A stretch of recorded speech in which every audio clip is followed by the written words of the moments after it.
Hello again, and welcome back to It's Personal. I'm Chris Stauffer. It's Personal is brought to you by Gunderson Health System. Well, some recent news about birth rates. Birth rates are actually down in the state of Wisconsin. That might be surprising for a lot of people. And here to talk a little bit more about that is Dr. Ken Merkitch. Thanks for being here. Thank you very much, Chris. So birth rates are down in the state of Wisconsin. I think that's a little bit maybe shocking because our population isn't going down. Our population is at the very least steady. What's going on? Yeah, it was a little surprising to us because we had actually one of our busiest years in 2019 and actually had the busiest month ever in July. So this came as a little bit of a surprise to me. I think one of the biggest clues perhaps was the teen birth rate going down as much as it did. And that's a great thing by and large. There are certainly some teens who are ready to become parents, but most of the time it's unplanned.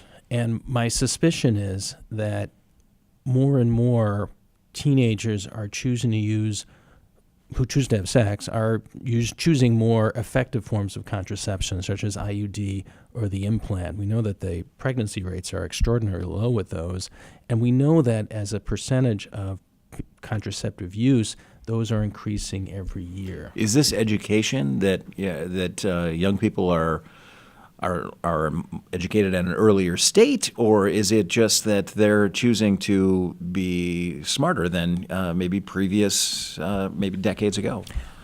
I think it's a combination of things. Yeah. Back in the 70s, there was an IUD that was made that was very unsafe in the whole way it was made, and it really poisoned the water as far as IUD usage, and it took 20 plus years for IUD usage to really come back in the United States. So I think as more people have used the extraordinarily safe and effective IUDs, that's gotten out a little bit more in the community. I'm hopeful that school districts are allowing sex education. There's pretty convincing data that sex education doesn't make kids have sex earlier. It just prevents them from getting pregnant in a in a much more improved fashion. So I'm hoping that some of this is education, but I suspect a lot of this may still be word of mouth. I think it's kind of a unique thing that how you phrased it. We were talking before the show here. You said in an ideal universe, we wouldn't have as many teens becoming pregnant. And as you stated, that doesn't necessarily mean that it won't work out. It's just, I think in an ideal world, you would get them through high school, get them set on a career, maybe college education, and then start thinking about family planning. And I think that's a pretty safe thing to say. Yeah. There's actually data. There was an article a couple of years ago that looked at this, and they actually found that the closer teenagers live to a family planning facility, whatever that might be, the higher their high school graduation rates are. So it's exactly what you say. There are many women and couples who can make it work and go on to have the careers that they would have had even if they hadn't had children early on. But for many people, it's very limiting, unfortunately. And anything that we can do to empower people who choose to have intercourse not to become pregnant if they choose not to is, I think, a good thing. We're talking with Dr. Ken Merkitch about the birth rate in the state of Wisconsin happens to be down for 2018, and a little surprising news to a lot of us, including those of us who work here at Gunderson Health System. For goodness sakes, we've got, I think you said July last year was one of the busiest months. Can you talk about that a little bit? It was just crazy. We fortunately have attracted some very wonderful new partners who fortunately started at about that time. Otherwise, I would have been very afraid to see what would have happened, both from a physician standpoint and also from nurse midwife staff. So nurse midwives do about 40% of our deliveries. But it got, so our unit where women go after delivery is kind of shared with and continuous with the pediatric ward. And fortunately, it was July where not a lot of kids get sick. It's more of a winter croup sort of thing, because we literally would spill over into 5 or more of the rooms that usually are pediatric. And it didn't get to the point where we had to put people in the hallway, but There were just several times where we couldn't move people out of labor and delivery after they had delivered for a few hours just because things were so crazy. It's just a wild thing. And last year, record-setting numbers. And how is Gunderson Health System sort of on pace for 2019? Well, from my call days, I would say I think we're doing well. I don't think we're going to hit the highs of July of last year, but people certainly seem to, despite the trends in Wisconsin, at least locally, they seem to be procreating in not unheard of fashion. Sure. Certainly interesting now.